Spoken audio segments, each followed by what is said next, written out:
엄마께서 차를 주셨는데 이제 거기 안에 수면제가 들어있었어요. 수건으로 입을 막고 청테이프로 층층 감기 시작하셨습니다.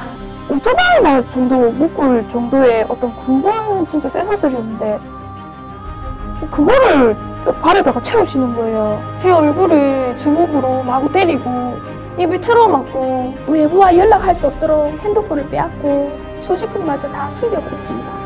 못 잡은 게 몇 군데가 있더라고요. 그러니까 한 번 못 박은 게 아니더라고요. 1년이라는 기간을 원룸에 갇히게 됐었어요. 말 그대로 진짜 납치와 감금이 이루어지는 곳이 바로 강제교정 교육이었습니다. 정말 억울한 경우가 뭐냐면 부모님께서 그렇게 하실 분들이 아니거든요. 무조건적이고 희생적이고 자녀가 전부였던 그 마음을 가지고 이용을 한 거죠. 제가 그런 정신병이 있는 것처럼 이렇게 유도를 했고 도둑놈 그리고 거짓말쟁이 심지어는 무슨 큰 범죄자인 것처럼 이렇게 몰아갑니다. 저는 그 어린 나이에 마치 사회 불구자처럼 밀장을 당하는 기분이 들었습니다. 개정교육을 빙자한 돈벌이. 아니 사람들이 내가 불쌍해서 그렇게 하는 것이 아니라 나를 정말 돈을 벌기 위해서 이용하는 수단이구나라는 생각밖에 안 들더라고요.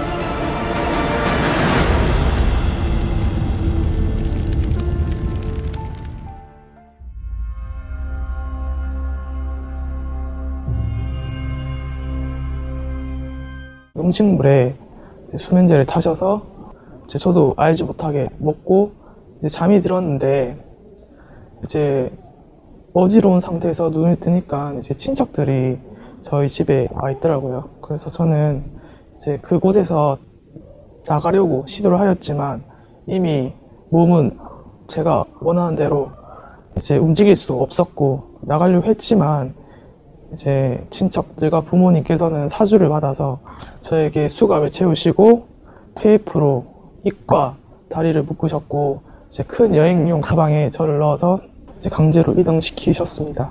이제 개존 목자가 자식이 마치 큰 정신병에 걸린 것처럼 그리고 정말 악독한 병에 걸린 것처럼 그렇게 부모님께 말을 하고 그 병은 나밖에 고칠 수 없다 이렇게 얘기를 하니까 그 순간 부모님은 개존 목자의 말을 들을 수밖에 없잖아요. 그래서 그렇게 좀 상식 밖의 그런 일을 또 하신 것 같습니다. 개정교육이라는 것이 진짜 합법적이고 그렇다면 강제로 납치, 감금을 하여서 사람 불안하게 떨게 하면서 그렇게 이루어질 필요가 없겠죠. 부모님이 강제로 이제 뭐 옷을 벗겨서 무언가가 이제 핸드폰이라든지 뭐 연락할 수 있는 어떤 수단이 있는지를 막 다 점검하시고 막 수색 같은 것들을 다 하시고 그리고 이제 진짜 손도 안 대시고 진짜 매도 안 되시던 분이 온갖 폭언을 하시고 저희 부모님이 아닌 것 같았어요. 막상 아들을 꺼내기로 한 그 계획한 날이 다가오니까 그 전도사가 하는 말이 자기는 빠져야 되겠대요. 자기가 여기 끼면은 자기는 목회야 하는데 복귀하는데 무슨 문제가 생길 수가 있으니까 자기는 빠지겠다고 대신 경무원을 하나 사주겠다는 거예요. 그래갖고 그때 경무원을 사주더라고요. 어떤 사람은 뭐 수면제를 7알을 먹여가지고 성공을 했다고 하면서 아들한테 수면제를 너무 조금 먹인 거 아니냐. 더 많이 먹여갖고 이번에는 더 단단하게 해서 그 아이를 끌고 와라. 만약에 그쪽에 내가 끌고 오지 않으면 자기들이 우리 집으로까지 와서 해주겠다. 이렇게 얘기를 하더라고요.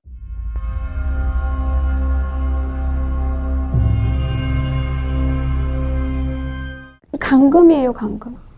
왜냐면은 그 모텔에 있을 때도 방 하나에 4식구가 나란히 자요. 화장실 갈 때도 쫓아와요. 밖에서 이렇게 딴짓 안 하나 귀대고 있다가 나오면은 데려가요. 절대 개인 행동 못하게. 나이가 그때 제가 갈 때가 34살이었거든요. 35살.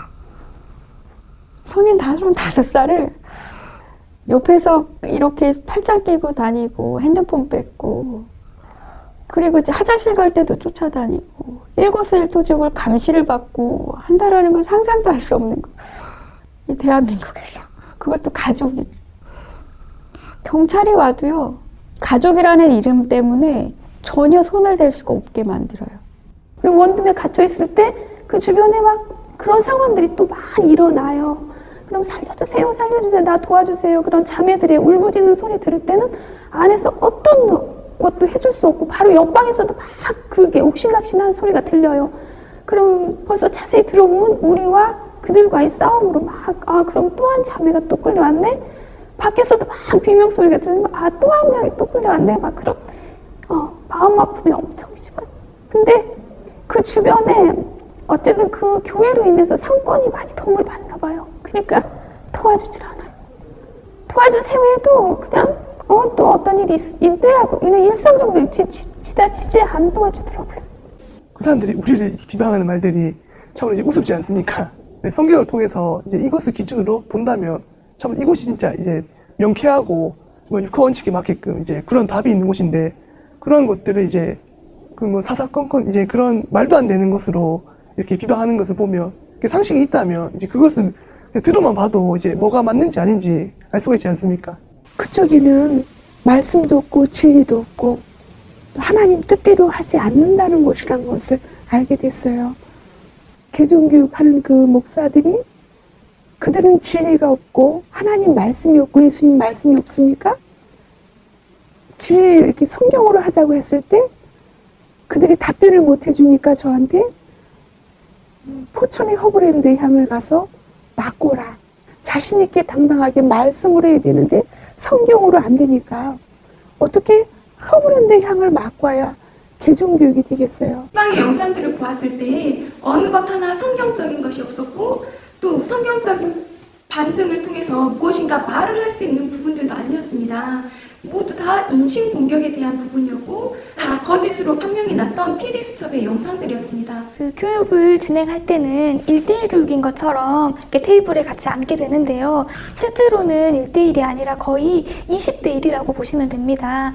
제 옆으로는 가족들이 같이 앉아 있고 그리고 뒤로는 적게는 5명, 많게는 10명이 넘게 이미 개종이 된 사람들이 앉아 있습니다. 내 자식이 이 정도밖에 안 되는구나라는 그런 분위기로 몰아가면서 거기에서 그들이 주장하는 교리들은 가족들이 듣기에는 그들의 말을 믿게 되거든요. 근데 보면 계시록도 알지 못하면서 우리를 틀렸다고 자꾸 지적을 하고 그리고 그들이 하는 말은 성경에는 전혀 또 맞지도 않습니다. 대부분 하는 것은 무수한 자료들을 가지고 와서 총회장님에 대한 비방 그리고 우리들이 굉장히 뭔가 잘못된 것처럼 근거 없는 자료를 가지고 비방하는 말들이 대부분이 됩니다.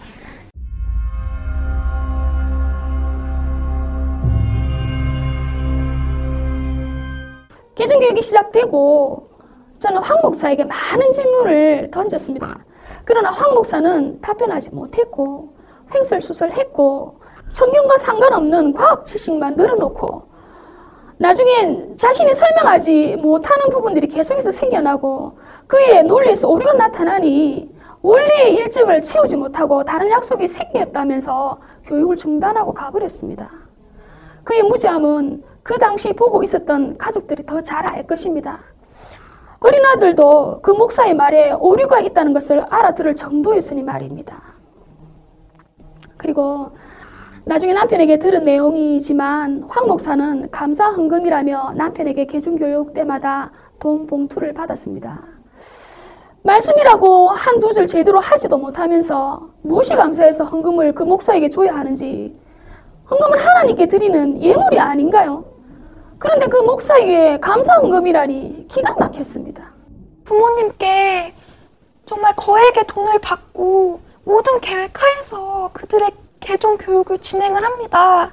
그래서 실제로 저는 미행부터 그 과정을 쭉 당했는데요. 그 미행부터 그 드는 돈 같은 것을 그들은 다 요구를 하고 부모님께 그런 것들을 다 지시를 내립니다. 개종 목사들은 강제 개종 교육에서 탈출한 사람이 고소를 하거나 법적으로 문제가 생겼을 때 아무런 정말 약점, 허점을 잡히지 않도록 가족을 방패막으로 삼는 그런 치졸한 방법을 쓰는 자들입니다. 목사라는 사람이 직접 교육을 하는 중간중간에 자주 방귀도 끼고 영상을 틀고는 대놓고 눈을 감고 잠을 자는 게 아니겠습니까? 아니 세상에 한 사람을 교육시키겠다고 하는 목사가 이런 태도를 보여도 되는 건지 교육을 시키겠다는 건지 뭐 하자는 건지 이런 모습들을 보니 목사 같지도 않았고 그 말을 들을 가치가 전혀 없겠다고 생각이 들었습니다. 게다가 점심시간만 되면 자기가 먹고 싶은 음식을 주문했습니다. 버젓이 왕처럼 앉아서 저희 부모님이 계산할 때까지 기다렸고 그것을 당연하다는 듯이 식사를 했습니다. 이렇게 바보같이 에게 순종해서 당하는 부모님이 너무 안타까웠고 답답하고 미칠 것만 같았습니다.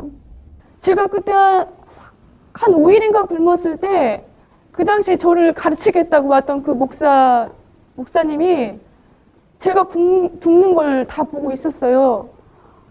5일 동안 밥을 안 먹으면요 사람이 실신이 되더라고요. 그래서 이렇게 누워있어 앉아있을 힘도 없어요. 누워있는데 그 목사가 짜장면을 시키는 거예요, 제 앞에서. 그러더니 짜장면을 너무 맛있게 먹는 거예요. 저 모습을 정말 세상에 있는 모든 신앙하는 사람이 저 모습을 봐야 되는데 나 혼자 봐서 저걸 어떻게 하나, 제가 그 생각을 했어요. 그래서 지금도 대법원에 가면은 사건 조사한 그 한 사람 한 사람 다 불렀거든요. 정말 이 세상 사람들한테 그 조사했던 그 기록 하나하나, 그게 다 지금 은폐되어 있고 다 보관되어 있잖아요. 그걸 다 보여주고 싶어요. 거기 보면은 왜 굶겼는지 그 이유도 다 써 있어요. 너무 힘이 세니까 밥을 굶기면 힘이 없어서 우리가 시키는 대로 하겠구나. 그런 게 다 기록이 되어 있어요. 그걸 세상에 다 보여주고 싶어요.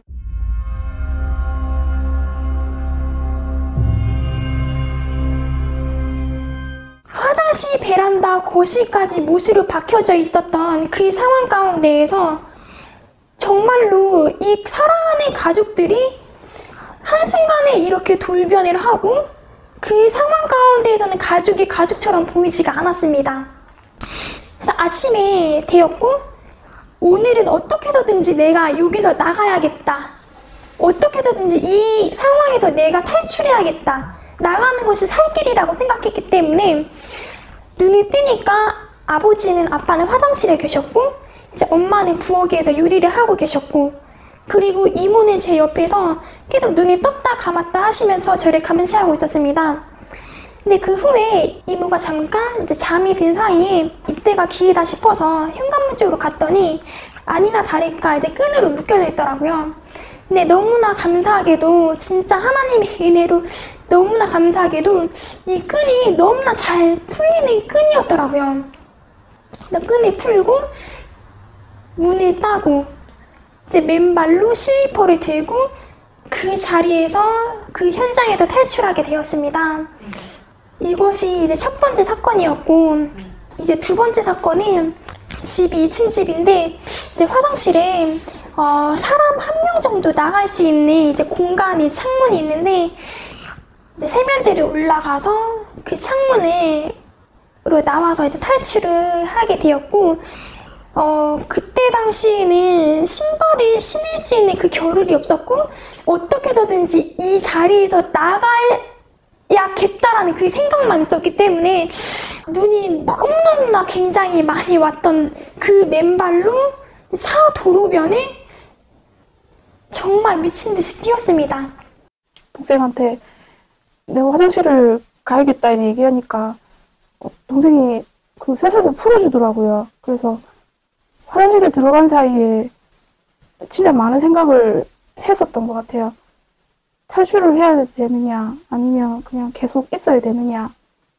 그래서 그 짧은 찰나에 생각을 했던 게 이 상황을 빨리 모면을 해야 되겠다 싶어서 그때 화장실 문을 열고 동생한테 옷을 좀 가져다 달라 이렇게 얘기를 해서 동생이 가지러 간 사이에 문을 열고 집을 탈출하게 되었습니다. 그래서 제가 달리기가 별로 안 빠르기 때문에 잡히게 되면 다시 쇠사슬을 차야 되는 그런 상황이 너무 싫었고 그렇기 때문에 어떻게든 제 입장에서는 필사적으로 도망을 가기 위해서 저희 집 아파트 앞동에 있는 그 집이었는데 어떤 아주머니가 문을 열고 집을 들어가시길래 저도 그냥 따라 들어가서 신발도 신지 못한 채로 살려달라고 이렇게 얘기를 했었습니다. 그래서 이 아주머니가 보고 너무 이상한 나머지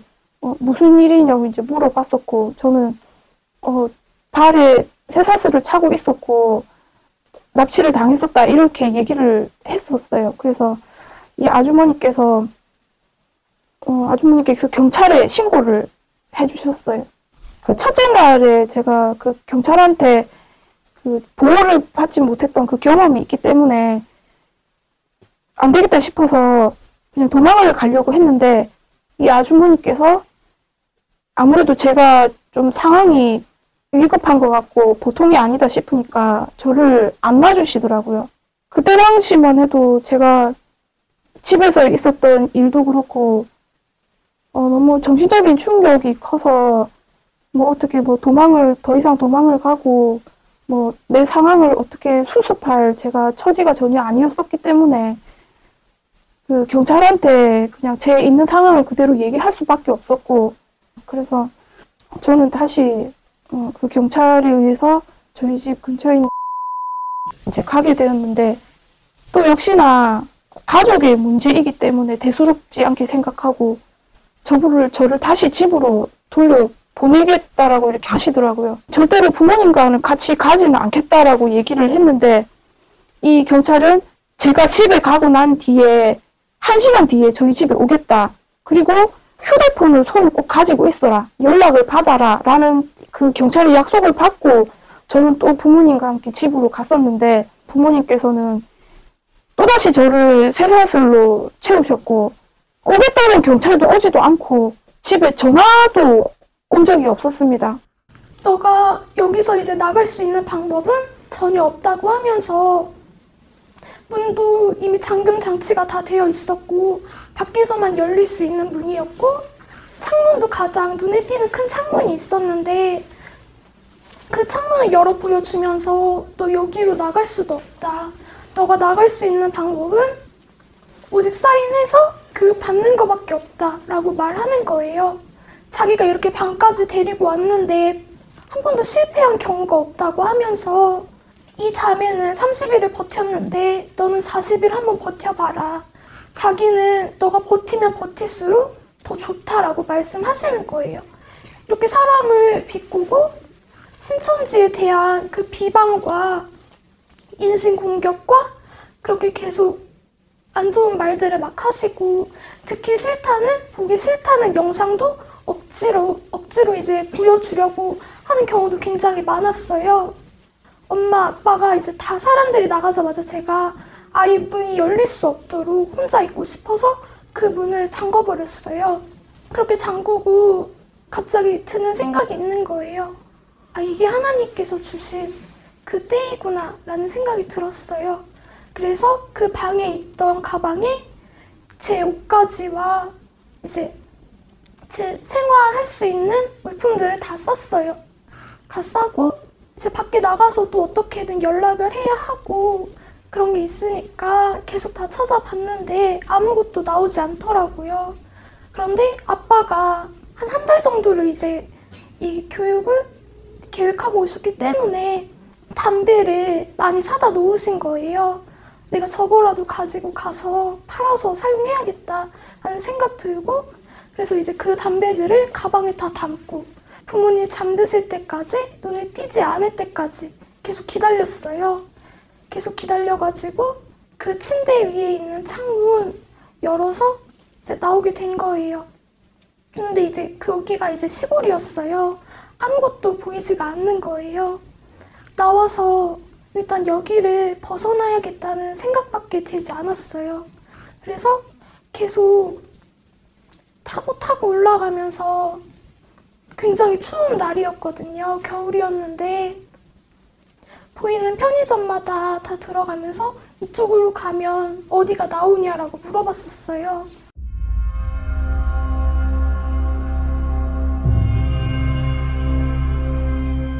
그들이 행했던 비인격적인 행위들이 정말 너무 기억에 남습니다. 그 수갑을 채우고 그다음에 안대를 가리게 하고 그리고 정말 제가 저항을 하면 부모님을 시켜서 폭행, 폭언을 서슴없이 저지르라고 하는 정말 그들의 그런 뒤에서 그렇게 부모님을 방패막 삼아서 그런 저지르는 그런 행동들이 어떻게 사람이 사람한테 저지를 수 있는 행동들인가 정말 이거는 있어서는 안 될 일이다. 그래서 지금 실제로 저는 밤에 잘 때마다 그들이 저에게 했던 행위 때문에 그런 과정들이 꿈에 계속 나서 악몽으로 시달리고 있는 상황에 처해 있습니다.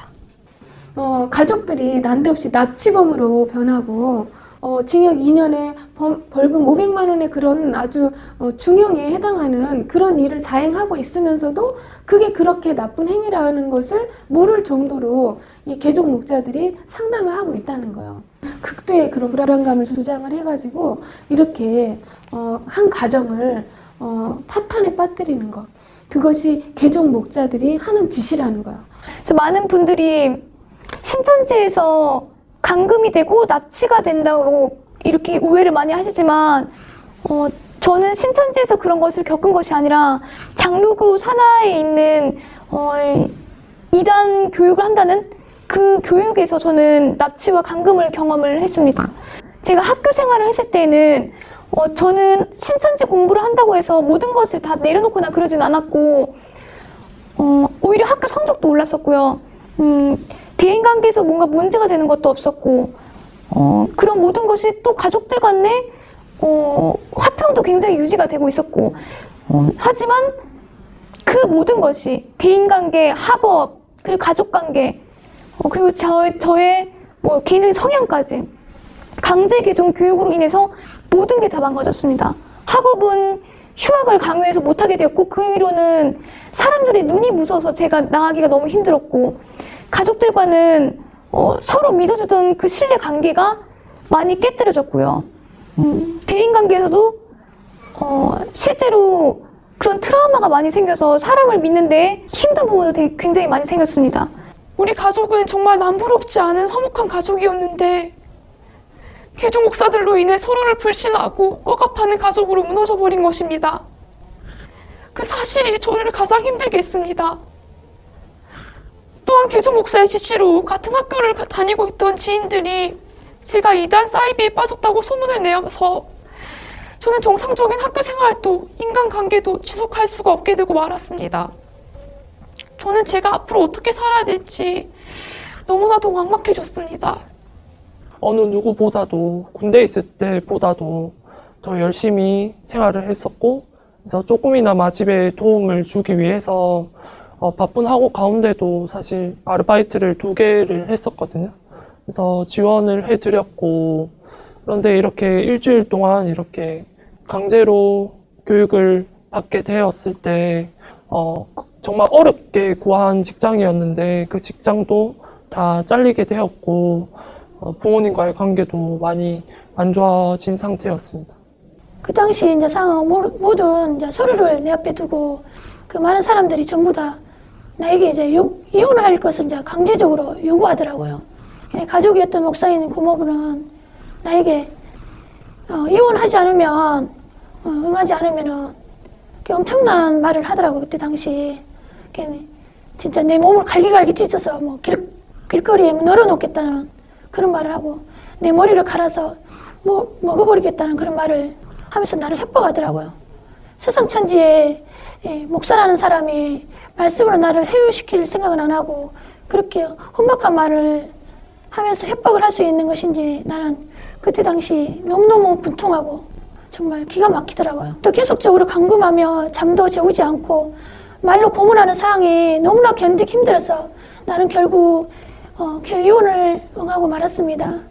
그래서 남편의 가족들은 이제 너 갈 길 가라 하면서 나를 그 집에서 이제 내쫓았거든요. 나는 이제 신용불량자 상태에 옷 한 벌도 제대로 이제 입지 못하고 자녀들 얼굴도 보지 못한 데 이제 쫓겨났거든요. 신천지에 가면 이혼하고 가정이 피폐해지고 감금 폭행을 당한다고 하지만 우리 가족을 찍고 가정 파탄시킨 것은 그들이었습니다. 나를 감금하고 폭행한 것은 신천지가 아닌 그들이었습니다.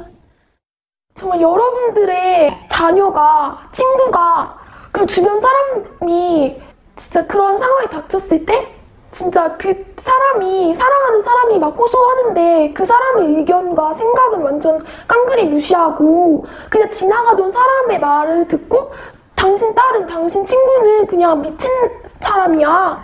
그 사람은 진짜 돌았어 이렇게 얘기하는 거를 믿는 거랑 똑같다고 저는 생각이 들거든요.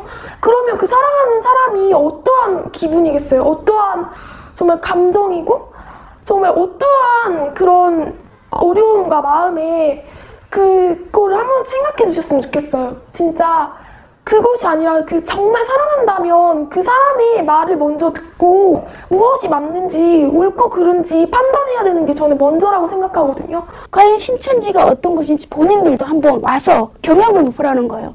경험해 봐야만 신천지가 세상이 말하는 저 흔히 말하는 교회 사람들이 말하는 그것이 아니라는 것을 알게 될 겁니다.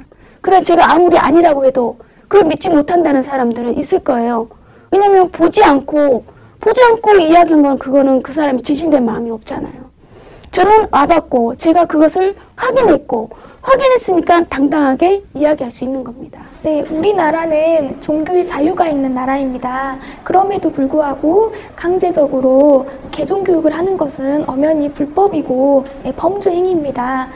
이들이 범죄 행위를 버젓이 몇 년 동안 해오면서 수천 명에 다다르는 피해자가 있는데요. 그렇게 할 수 있었던 이유는 직접적으로 나서지 않고 가족을 이용해서 감금하고 폭행하게 했기 때문입니다. 결국은 가정 파괴범까지 된 것입니다. 이런 가운데 그들이 또 그들의 그 범죄 사실을 숨기려고 언론을 이용해서 신천지를 불법적인 단체인 것처럼 포장해서 언론 플레이를 하고 있습니다. 우리는 국민들 입장에서 그들의 거짓말에 속을 것이 아니라 이 모든 사실을 바로 아는 것이 그들의 범죄 행위가 또다시 이루어지지 않게 하는 힘이 될 것이라고 생각합니다. 개종교육을 갔다 와서 저한테는 정말 전과 후는 정말 180도로 달라졌어요. 아주 안 좋게. 완전 인권 유린이잖아요. 그래서 이런 일이 이 시대에 일어난다는 게 너무 기가 막혔어요. 제 인생에 있어서는 아직까지 지울 수 없는 지옥과 같은 세상 누구라도 나와 같이 이러한 일을 당한다면 얼마나 억울하고 고통스럽지 않겠느냐. 정말 이 대한민국 안에서 어떻게 이런 일이 있을 수 있을까. 대한민국 헌법 제10조 모든 국민은 인간으로서의 존엄과 가치를 가지며 행복을 추구할 권리를 가진다. 국가는 개인이 가지는 불가침의 기본적 인권을 확인하고 이를 보장할 의무를 진다. 제37조 제1항 국민의 자유와 권리는 헌법에 열거되지 아니한 이유로 경시되지 아니한다. 제12조 제1항 모든 국민은 신체의 자유를 가진다. 인간 존엄성과 국민의 자유가 보장된다는 대한민국에 사람이 동물보다 못한 취급을 받는 일이 어찌 허용될 수 있으며 왜 용인하고 있는가? 반인륜적, 부도덕적인 행위를 저질러 놓고 오히려 신천지의 죄를 뒤집어 씌우는 것이 어찌 사람의 도리라 할 수 있겠는가? 누가 이들의 상처와 억울함을 보상할 수 있는가? 강제 개종교육은 엄연히 대한민국 헌법을 정면 위반한 행위이며 반드시 근절되어야 한다.